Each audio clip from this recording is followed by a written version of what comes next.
So after watching Black Panther, I took to Twitter and I decided to just make a list ranking all of the MCU films from my, least favorite to my personal favorite. And this led to a lot of people being like, that's a really interesting order.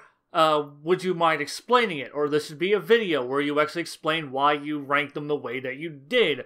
Because apparently my ranking is controversial. Didn't know my, ranking superhero movies could be controversial, but apparently everything's controversial these days.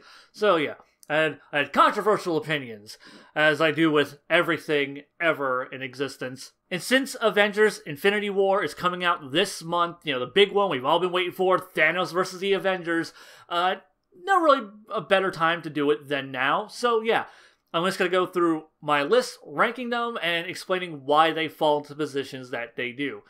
First off, rock bottom, number 18, is Thor the Dark World. I originally had another film in this slot, but I remember that film. I remember the things I don't like about that film. I can't remember jack shit about Thor the Dark World. Now, to be fair, I've only ever seen Thor the Dark World once when it was in theaters, but I haven't seen a lot of these movies past seeing them in the theaters, like the one time. I saw them in theaters, I remember, but I still remember them. I remember action sequences and characters and dialogue and moments, like story structure things. I still remember those movies. I can't remember Thor the Dark World. I remember like a few vague things, but nothing that stood out. Like it is the vaguest of fucking memories for me.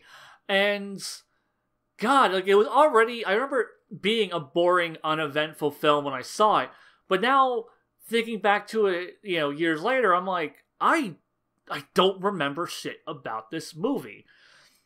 And, the one above this is, I have more very direct issues with, but at least it left an impression on me. Thor the Dark World does not. Now, above that, we have number 17, and it is Iron Man 3. I was originally going to put Iron Man 3 as my bottom, but like I said, I remember Iron Man 3. I remember exactly why I don't like Iron Man 3. Iron Man 3, I think, is a really good concept, in theory. The idea of, taking the man out of the suit, focusing on the man, and making the man the hero. I like that. It's very much in the same vein as The Dark Knight Rises. And a lot of people shit on The Dark Knight Rises. I feel Iron Man 3 does this premise way goddamn worse. There's so many moments in this film that just stood out to me as nonsensical, and I didn't understand, how this made sense in the world. It constantly was just taking me out of the movie. You have, first off, Tony dealing with this terrorist, which is weird because I'm like, why is this Tony's deal? Shouldn't this be S.H.I.E.L.D. or Captain America? So right out of the gate, that was weird to me. That was kind of bothersome. And then it just kind of continues from there, where, Tony, gets his friggin' house attacked, even though apparently all of his Iron Man suits can be, remote activated and can, operate on their own independently. So it's why aren't we doing that? That could have been a thing. Once he gets in contact with Jarvis, why isn't he pulling these Iron Man suits to him? There's a lot of things where I question all the logic that went into, every beat of this movie. Once he gets in contact with Jarvis, why is he not calling the, S.H.I.E.L.D. and, getting Captain America involved? Once again, why isn't Captain America involved in this, just in general? There's just a lot of things. And then, you have the big action set piece at the end with the real Mandarin, who's, is a human fucking flamethrower. And it's oh my god, he can cut through the Iron Man suits. And Iron Man's stop trying to melee fight him. Stop trying to melee fight him. Just fly from a distance and shoot him with your goddamn lasers. Stop trying to melee fight him. The movie was just frustrating. The movie is frustrating from, before the end of the first act all the way to, and then, Tony gets his fucking arc reactor removed. And I'm like, oh, you can just do that, apparently? I thought that was, impossible surgery. But Tony up and does it. So I'm like, oh, well, okay. That's a thing. I don't remember it being set up. I watched this movie twice to try and give it a fair shot.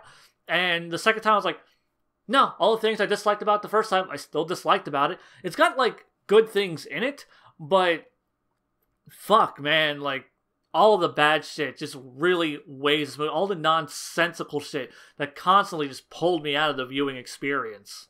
Number 16, Thor. The Thor. That's it. Just like the original Thor film. It's fine. It's okay. It's not bad. It's competent. It's well structured.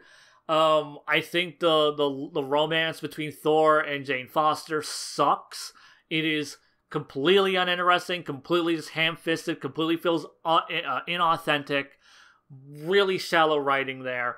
Everything else about it, though, I feel is competently done enough to not be, taken aback by it or bothered by it. I just feel like my biggest problem with this movie is that it doesn't really feel like a Thor movie. This feels like an MCU setup film, where it's like, we're going to establish some more stuff with S.H.I.E.L.D. and we're going to, like, set up Loki so that way he can be, like, the villain in Avengers and, like, introduce Thor to Earth, and it's fine. But I don't feel like it's enough of a Thor movie to be, like, a no, because it's just basically just your generic fish out of water story. And those moments are funny, but I don't know if it warrants being an entire film. So yeah, Thor, the Thor is alright. It's mediocre, mostly forgettable, but it's not bad. It's just there. Now, before I move further with this, I want to make something very clear. I like all the movies I'm about to talk about from here on up. I think they are all good movies, all worth watching. The reason I want to really clarify is because I think this is where it starts to get, this is where things start to get controversial. Because I'm going to start putting really popular movies on lower slots, and I think because, they rank so low, some people might think that I think that they're bad films. It's like, no, I just like other movies more. So yeah, from here on up, it's all good movies in my opinion. Which also will be considered a controversial statement because I know there's some movies that I'm about to talk about that people dislike. And I'll get to why they're ranked there when I get to them. So yeah, the reason I really wanted to clarify this though is that number 15 is Iron Man, the original Iron Man. And I know people still love this one. This is like when people always go back to, this was the best film of the first phase of the MCU. This movie's so fucking good. This is such a great movie. And people still like praise this film to this day. And it's good. In fact, like the first 2/3 are really good. It's the last third that I have a problem with. Once Ironmonger's introduced and he is kind of, though it's clear that he's going to be the villain of this film throughout most of it, like, just, I'm the villain, and just, I made my own Iron Man suit, and Iron Man has to go fight him, and it's so generic, and just so predictable, and just so underwhelming. Like, Ironmonger is just a really lame fucking villain. Like, I forgot what the hell the actual character's name was underneath the Ironmonger suit, but, Obadiah Stane, I think? Yeah. Like, he's a completely uninteresting character up until, like, his big heel turn, and he's not even, like, interesting after his heel turn. And then you have, like, an underpowered Iron Man fighting this junkard of a fucking Ironmonger, and it's just kind of a really flat, uninteresting climax. I don't care. Like, just Iron Man 1's ending kind of sucks. The thing that really elevates it is the conference at the end where he goes, I am Iron Man. And then everyone, like, that was cool. And then the post-credit scene, obviously, where I shit my pants in enthusiasm, going, oh my god, we're going to get an Avengers film. We're going to get an Avengers film. Oh my god, it's actually happening. That kind of distracted me from the fact that, like, yeah, no, that third act still sucked. And that post-credit scene does not make up for that third act sucking. So yeah, really, really good movie up until the third act. And at the third act, it's just overall a good movie. It's a rock solid thumbs up movie in my opinion. One spot above that, number 14 is Iron Man 2. Obviously, Iron Man 2 is going to rank higher than this. And the reason, like, people shit on Iron Man 2 a lot. And whenever I say that, oh yeah, no, I like Iron Man 2 the most of the Iron Man films, it's just like, what the fuck's wrong with you? That's the worst one. I don't see that. A lot of people always kind of point to the fact that Iron Man 2 doesn't, like, move the story forward, doesn't really do a whole lot. And I'm like, does it really need to? I mean, like, as long as it's a solid standalone film in its own right, does it really need to build out more of the MCU and like move Tony's character further. Or, I mean, because that's basically what it does. It sets up more MCU stuff, which I do criticize in Thor for doing that. But I feel like on top of doing that, it actually has its own interesting story. Whiplash, I think, is a far more charismatic villain than Ironmonger ever was. Mickey Rourke's just chewing up the scenery. I think he's just a really fun character to see. You also have Sam Rockwell as a villain, corporate bad guy, just... he's just chewing up scenery. He's a delight. We get, the dynamic explored between, like, Tony and Rhodey, and, like, their clashing shit going on, and we're gonna get War Machine because of that. And, yeah, there's just, like, there's a lot to really like in this film. The only thing I don't like about the film is that I feel like they really could have done the alcohol story, the alcohol abuse storyline for Tony. I really thought that's where this movie was going to go, is that Tony was going to get into like substance abuse to deal with the fact that he was dying, and like that was going to be part of his kind of decay as a human being, like like his emotional decay. And they didn't go that route, so I feel like that was kind of a missed opportunity. But we still get like that decay of his personality, where he's just like he's just falling apart as a person, because he's literally from the inside out falling apart. He's dying. And, I think it's a rock solid film. I think the ending is much stronger. I feel like it's just everything that Iron Man 1 did, I feel Iron Man 2 did just a little bit better, especially the third act. I feel it is a far more even film across the board. So yeah, Iron Man 2 it's my favorite of the Iron Man series. Number 13, The Incredible Hulk. I feel a lot of people forget about this movie, like, it's not canon to the MCU, and it is. It is a part of the MCU. They still reference things from it. They still, they pulled General Ross from it for Civil War. It is part of the MCU, people. And I think it's a really good movie. I feel it's just, as far as being, because I was always a fan of the Hulk. Like, I grew up with the live-action Hulk series as a kid. I watched the old Hulk made-for-TV movies. Really, really liked the Hulk growing up. Never really read his comics that often, but I really loved the Hulk in terms of his, his show and, the idea of him. And when he got the Ang Lee film, I was really disappointed. And then this film comes out with Edward Norton, and it was good. It was really goddamn good. I feel like it makes, it makes just enough little references to, the old TV series, just kind of, wink, wink, nod, nod, but it's not, sarcastic about it. It's, genuine homage. There's... I feel like the villain is stronger than, not stronger in terms of, although he is, but, stronger as in a character than a lot of other villains. I feel the Abomination was definitely a stronger character, specifically when he was, just a human who's been experimented on a bit. He had, a bit of an arc to him. The Incredible Hulk... it's a solid film. Much like Iron Man 2, it's just solid across the board. And I feel like it doesn't get anywhere near the amount of respect that it actually deserves. Number 12 is Ant-Man. Ant-Man is really goddamn funny. I've been waiting to see an Ant-Man film for a long time, because I've always liked the idea of Ant-Man. I always want to see him kind of brought to life and see him do such a weird fucking concept and try to make it work as a film. And I wasn't disappointed. We got really creative action sequences because of it. We got really great character moments between, Scott Lang and Hank Pym and Hank Pym's daughter. The big final battle at the end is really good. The only thing that I would say sucks about Ant-Man is the villain, Yellow Jacket. And the thing that really sucks about him isn't that he's inherently, a shitty character. It's just... I don't understand his motivation. I don't understand why he hates Hank Pym so much. It's in fact, he goes crazy up the deep end. They try to explain it the Pym particles are fucking with his head, and I'm which kind of felt like a lazy explanation. But at the same time, he hadn't been doing the Pym particle experiments on himself. He hadn't been using the suit or anything. That was his first time using the suit. It was at the end of the film.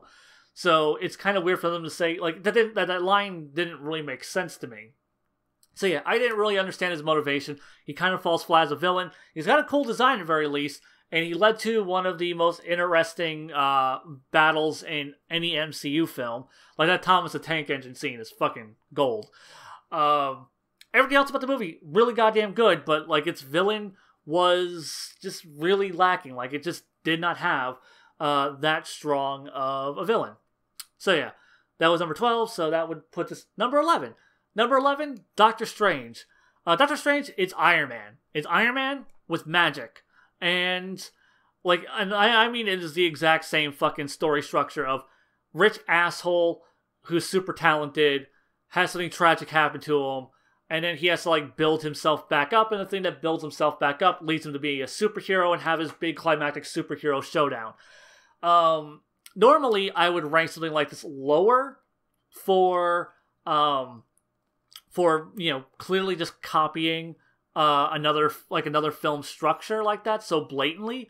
But the thing that keeps me from ranking it below Iron Man 1 is the fact that the Dormammu scene at the end with Strange and the Time Stone, that fucking scene rocks. It is one of the most creative goddamn endings in the entire MCU, probably the most creative, because I never like just leaving that film like, oh my god, that ending was so fucking good. And everything leading up to it was still really goddamn good. The only thing is that you have that one purple-eyed asshole who's like the evil fucking sorcerer. He sucks. He is absolute garbage. But, you know, he's not the actual main antagonist. Dormammu is. He is really a catalyst to get to that point. And also, you know, the arc of this film leads to setting up, I forgot the actual main villain, the black guy who's going to be like the main villain for Doctor Strange for probably Doctor Strange 2. That guy, like he had a really great arc to him. You know, it all made sense. It was really good. So yeah, I just feel like Doctor Strange is Iron Man 1, but better. Like, it's just a stronger film across the board, and has that really good creative goddamn ending that really solidifies it as just being, like, you know, one of the better ones, or one of the better films of the MCU in my opinion. Number 10, The Avengers. A lot of people rank The Avengers super goddamn high, and I love The Avengers. It's a great goddamn movie. Joss Whedon did a really good job with it. My thing is, it's too safe. It's too formulaic. It's too very, like, the bare basics you needed to make this story work, which is, oh no, there's a villain. Oh shit, we're a bunch of superheroes and we met each other. Rabble, argue. Oh, we need to team up to fight the villain at the end. And then they do that. Like, it is the most boilerplate, basic fucking way you could have done that story.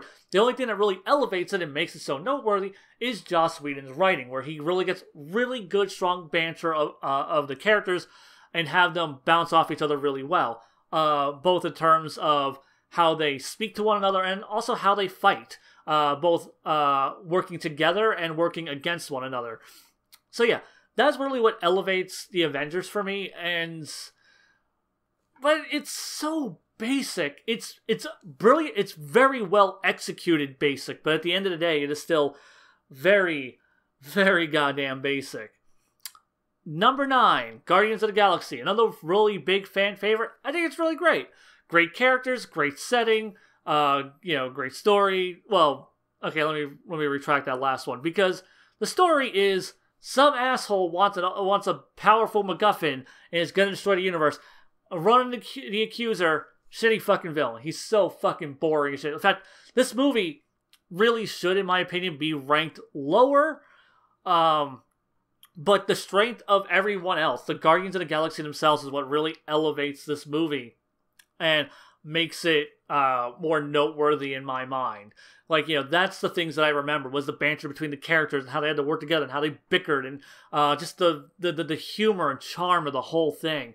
That's what makes me, like, those are the things that I remember about that movie. And even though Running the Accuser is a really shitty villain, you know, we still are able to get, like, a little bit of, you know, interesting elements from him, or from the final conflict at the end, where you have Quinn's immaturity leading to him, like, trying to, like, dance battle him and shit. Like, that was great. That was like legitimately funny.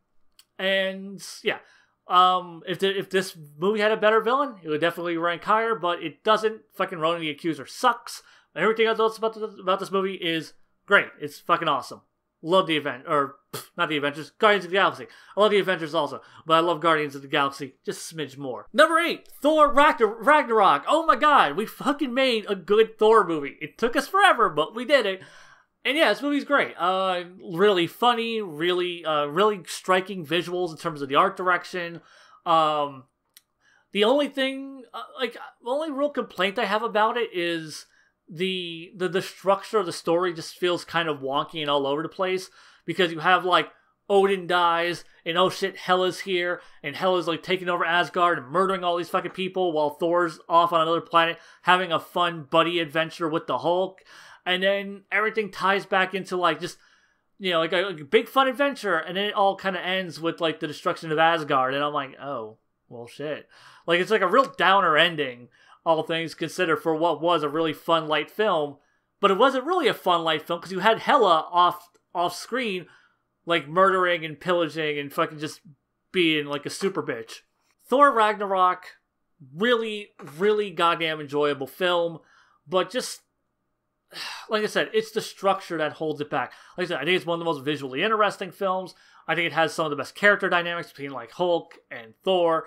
The villains are actually fucking memorable. Hela, I remember Hela as a fucking villain. She's a great goddamn villain. Kate fucking Blanchett killed it in this movie.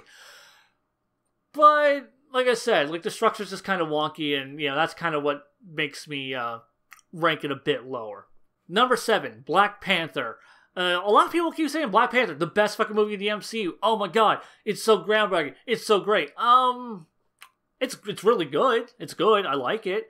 I refuse to praise it the way other people have. Because I feel like people are like, oh, well, it's a movie with a black director and all black cast, and like this is so groundbreaking. And like historically, it is important that a major blockbuster film has a black director and an all black cast, or a mostly black cast. I do think that's very important from a historical standpoint, but that does not inherently just make it a better movie. And I think it is, like I said, it's good. It is a very good movie. But I feel like it's really uneven. Like, the best part of this movie really is Killmonger. But Killmonger comes into the film way too late. And it's just like he shows up, beats the shit out of T'Challa, and throws him off a fucking waterfall. And then, you know, T'Challa comes back, and he's just like, I'm gonna fight you again, dude. And then they have their big throwdown. And I feel like there's so much more they could have fucking done with him. Claw really takes up way too much of this movie. Even though I really like Claw as a character, I love his scenery-chewing antics. He feels almost out of place in this movie. But because you have like Claw taking up a good chunk of this film, and then Killmonger comes in and really becomes like the actual villain, he's such a compelling, great fucking character. Like, Michael B. Jordan nails this role so fucking well. Like, this kid is like one of the new great talents. Like he should be considered like this generation's like Will Smith, where Will Smith was just this really charming, charismatic, phenomenal fucking actor who, you know, is really goddamn proven himself. Like he deserves all the credit in the world. Like, it's a shame, you know, that Killmonger dies. Spoilers, Killmonger dies. That, like, he dies in this film just because I want Michael B. Jordan to just be around more in these movies. And just to be, like, I just want to see him in more movies in general. Like, I can't wait for Creed 2. Sorry, I went off on a fucking Michael B. Jordan's goddamn amazing tangent. But yeah, it's a good movie. My problem is, though, is the ending. Like, there's way too much CGI. The CGI is kind of distracting and ugly, especially in the third act. The action sequences aren't well shot. The camera's too close in. You can't see shit that well. And the villain thing. Like, you know, Claw just takes up way too much of the movie and doesn't really give Killmonger enough room to breathe as his own villain. Because, like, here you have one of the greatest fucking villains in the MCU. I would say probably the best villain probably the best villain in any MCU film. because I still think like the Netflix shows still have some of the better villains. But, you know, Killmonger, as far as the movies goes, probably the best villain. And then he's just so underutilized. And, like I'm not gonna, like, rank this movie higher because of the potential it had to do better things for having a great character that was underutilized. So yeah, Black Panther, really good movie, really worth seeing. Needed more Killmonger. Number 6, Avengers Age of Ultron. Man, I see a lot of people shit on this one. Oh, it's not as good as the Avengers. Oh, this movie's fucking garbage. And I'm like, really? Because I feel, for me, this movie it's everything that Avengers was, but more interesting. Like, the villain has, like, a real personal tie to the heroes. Specifically, Tony Stark, in this case. And yes, Loki is tied to Thor, but, like, Loki is not Thor's fault. Ultron is Tony's fault. And this movie has to juggle a lot of characters, and I think it does it really well. You introduce the Maximovs, and they're fucking, like, you know, they actually have, like, a really good arc to their story, and their ties back to Tony, because everything kind of just ties back to Tony. And, like, yeah, just, I feel this movie was far more ambitious. Between, like, Ultron having a real, like, important link and being the fault of Tony Stark, the Maximovs having their arc and how it develops across the course of the film, and then the farmhouse scene with Hawkeye and his family, and you get to just have this down moment where everyone just gets to be human for a bit and just kind of takes it down a notch. I feel it's just a much better film. You know, like, yeah, they kill off Quicksilver, so, you know, like, oh shit, like, you know, someone fucking died in one of these movies. Which, I mean, I know Coulson died in Avengers 1, but, you know, he came back for his own show, so he's not actually dead in the context of the greater MCU. And, yeah, no, I just feel like it was a better film across the board. I think it just does everything better. It's a little bit more ambitious. It's a little bit more human. It's a little bit more emotional. The only goddamn criticism I have of it is the fucking Thor scene where he, like, is, like, in a pool of water and he's having all these flashing images that, like, sets up Thor Ragnarok, like, 4 years down the goddamn road. That sucked. That really sucked. But everything else I thought was, you know, good. It was fine. I liked it. Like I said, I think it does everything that Avengers did, but better. And yeah, like, it still has the big dumb fucking action scene with a fuck ton of faceless enemies fighting our heroes. That sucks. Kind of. But it, you know, it is just kind of, you know, generic spectacle. But everything else surrounding it, I feel, is just so much better. Because, like, the flaws that it has is a lot of the same flaws that the Avengers had. But I feel like the strengths of it are so much stronger than what Avengers 1 had to offer. That, yeah, just Age of Ultron. I like it more than the Avengers. Sorry. Okay, top 5. From here on out, it is just, like, great movies. I think all of these movies are super fucking good. Like, these are the movies... Because, like I've been saying, like, oh, like, these movies are great, these movies are good, blah, blah, blah. Like, I think everything that I've listed up until this point, like, you know, from Iron Man 1 to, what did I just say last? Age of Ultron. Everything in that bracket is good. Those are good movies in my mind. Here's where we get really goddamn good. Super fucking good. Like, these are great movies across the fucking board. From beginning to end, I love all of them. There's not, like, a single part that I dislike in these movies. I think. I don't know. Maybe I'm wrong. But anyhow, number 5, Spider-Man Homecoming. Fucking love this movie. You know, Peter Parker genuinely feels like a kid. This is the Spider-Man that I've been waiting for. Like, this is Spider-Man I've always kind of wanted to see in a movie, where, like, he's just a kid from Brooklyn. He's, like, super giddy and happy about, like, the excitement of the idea of, like, being part of this team that he's not really a part of, and he has to, like, learn to grow up a little bit. He kind of, like, throws, like, these temper tantrums a little bit about, like, like, Tony Stark keeps treating me like a fucking kid, man. Peter having his best friend Ned to bounce off of, that dynamic is really great. Like, the villain, the Vulture, having ties to earlier events of the MCU and how, like, the heroes are kind of now creating their own villains. And the fact that he's a thief. He's a fucking thief. He's not some world-ending motherfucker. He's just a thief. And he's just trying to provide for his family. He's like the most human fucking villain. Like, I said Killmonger was the best villain. Vulture is like top contender for that slot. Like, he's really like, I don't know which one I like more.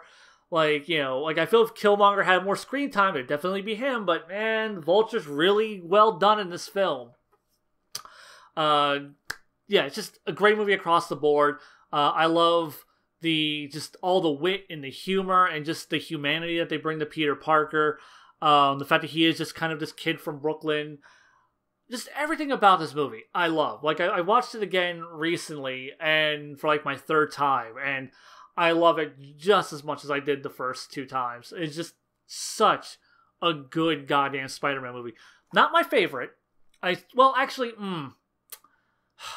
think Spider-Man 2 is probably still a better film, but like Spider-Man Homecoming is probably my favorite Spider-Man movie. Like, yeah, if I really had to like twist my arm, because I think I really enjoy that one more. Like I said, Spider-Man 2 is probably the better movie, but I feel like Spider-Man Homecoming is the better Spider-Man movie. Number 4, Captain America, the First Avenger. A lot of people kind of shit on this one. Or like, not shit on it so much as just kind of like disregard it as, it was fine. It was alright. This was the Captain America film I've been fucking waiting for, people. I fucking love Captain America. I have been waiting to see, like, Captain America, like, fully goddamn realized on the big screen. And they fucking did it in, like, this World War II period piece. And I think it is just so good across the board. You know, like, the Red Skull is a great fucking villain. He's, you know, this kind of charismatic, scene-chewing asshole because he's played by Hugo Weaving, so how could he not? Like, just... It did everything that I expected this movie to do. Like, this movie was extremely predictable because the entire movie is the Captain America origin story. So if you know Captain America's story, you basically know the plot beats this movie has to follow to get us to the modern day. I think it's great across the board. The only thing, like the only criticism I actually have of it is the action sequences. Because I don't feel like it really captures the agility, the speed, the strength of Captain America, where like Avengers and specifically like Winter Soldier does. Like, you know, like from there onward, we really start getting into the more acrobatic element of Steve Rogers and his abilities and his strengths and his speed, and really taking more advantage of that, like in his fight scenes. Like, I never understand why people rank this movie so low, like all the goddamn time, but fuck them. I love this movie. I think it's, like I said, it is a great fucking film. I do think the other Captain America films are better, as you're obviously can tell because I haven't listed them yet. But yeah. And yeah, so number 3, Captain America, the Winter Soldier. Fucking great goddamn spy espionage film. I love like every part of this movie. It's just so goddamn enjoyable. The whole conflict of Bucky being this mind-controlled servant of Hydra, and Cap having to deal with having to face his former friend. All these elements just work together really goddamn well into what I think is a really goddamn good movie. Like, yeah, it's a fucking spy espionage movie in the MCU. It's fucking dope. Like, you know, like seeing these films kind of break away from the more standard superhero formula is really nice. I know, like, Ant-Man, like, was like, oh, it was a heist movie, but it still kind of just becomes, like, your standard superhero movie by the end of it. Like, the heist thing is a thing that happens, but really it just is, like, more of, like, your standard hero's journey superhero movie. Like, you know, it still kind of follows the same template to an extent. Here, though, you know, it is, like I said, it is just a spy espionage film with Captain America. And, you know, Captain America having to deal with the fact that, you know, like the country that he's fought for, you know, wasn't what he thought it was. You know, really turning him like against his own ideals. And yeah, it's a great movie. Love this movie from beginning to end. Fucking fantastic. Number 2, Captain America: Civil War. This movie is fucking fantastic. I usually see people rank this as their number 1. I can totally fucking see that. It's great. Like, it's a little clunkier, I think, than Winter Soldier. It's a little clunkier in terms of its pacing and its execution because it's juggling a lot more stuff. But I feel it's a much more ambitious film. It's a much bigger film. It's a much more personal film because you have like a villain who is directly influenced from the events of Age of Ultron. He has like a genuinely tragic backstory that ties back into our heroes. I know he's trying to get revenge by because he's not strong enough to face the Avengers, but he is clever enough to turn the Avengers in on themselves and, make them their own enemies. And then you get that big fucking final battle between Tony and Steve, and it's just, fuck, man, it's some really emotional shit. And yeah, once again, much like the last few films I talked about, from beginning to end, I love this movie. It is just such a great film. Spider-Man feels very tacked on because he was, but everything else is fantastic. Even Spider-Man is fantastic. Even though he feels tacked on, it was still really enjoyable what they tacked on. I'm not gonna fucking complain. I loved it. It is such a good goddamn movie. Like a lot of people refer to us as Avengers 2.5 or whatever, and I'm like, no, this is so much fucking better than the goddamn Avengers movies. Let's be goddamn real here.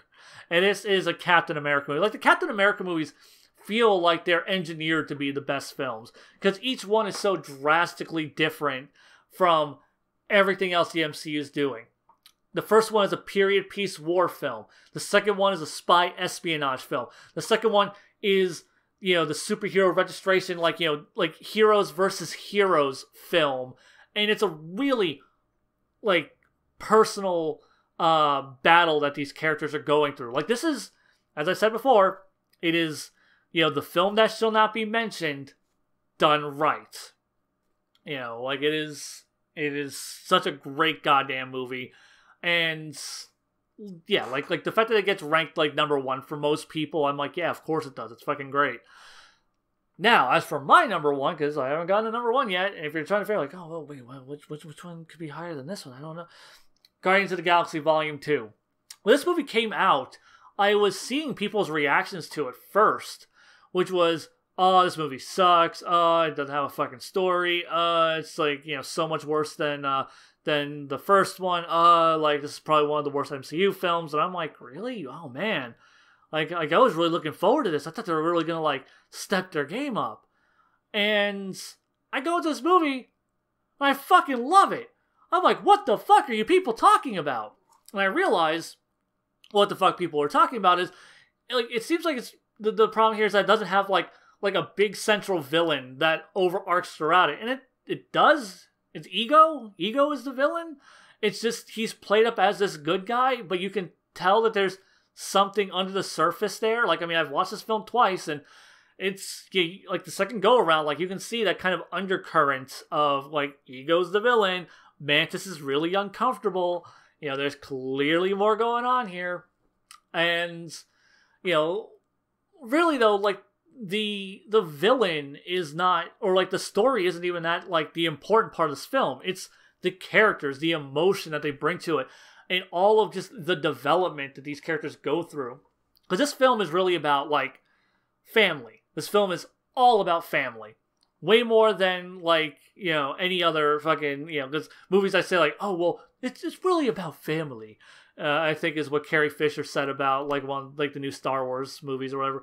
And no, this is a movie about family because you have Nebula and Gamora going at each other, and they really have to reconcile their problems because it's Nebula was shown to be very kind of this one-dimensional servant of Thanos, and you find out that in this movie it's just she hates Gamora so much because Gamora was so into self-preservation that she basically resulted in her sister being tortured and mutilated and cyberized or whatever. She led to that. And you have Yondu, who gets so much exploration, and you find out that why he's the way he is, and you find out why Rocket's the way he is, and like, these things strike such a strong emotional chord with me that, like, no other MCU film has, because, like, this, like I said, is a film about family. It is a film about people and, like, what family actually means, and what, you know, the people in your life mean to you, and how you treat them, and just, it's fucking good, people. Like, the fact that I don't see more people calling this one the best MCU film, or, like, the fact that I see so many people trashing on this one, because, like, it's really surprising. Like, I do not understand what people don't get about this film. Like, this film has me in tears every time I fucking watch it. Well, 2 times I've watched it.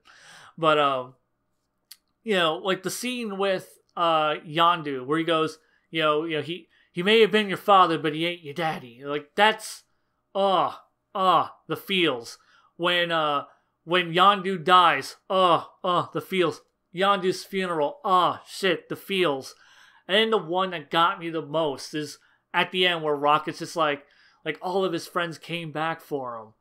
You know, even though, you know, he was a jerk to them, and he stole batteries that he didn't need. And it's just like, oh, man. Fucking MCU, you're pulling those heartstrings. Like, because that's the thing, like, this movie is all about exploring these characters and having them grow. And having them grow in very organic ways that make sense for who they were in the last film. And really exploring who they were. And this movie's phenomenal. Like, it deals with so many themes that, like, I don't even have time to fucking talk about, like, all the themes and the ideas that are present in this film. I don't have that time. Like, if you want, like, someone who can do that, go look up Lindsay Ellis's video on Guardians of the Galaxy Volume 2. I forgot what it's called. I think it may have been just, like, the feels of Guardians of the Galaxy 2. But Lindsay Ellis, Guardians of the Galaxy 2, she does a phenomenal fucking take on this film. And nothing that I can't do as much justice as she did. And yeah, Guardians of the Galaxy 2. My favorite of the MCU films. I'm hoping that there are ones I end up loving even more than this. But yeah, that's why I rank the MCU films the way that I do. That is the rank that I give them. Oh my god, my room's really fucking hot. I'm gonna go turn my fan on. Jesus Christ. See you guys next time.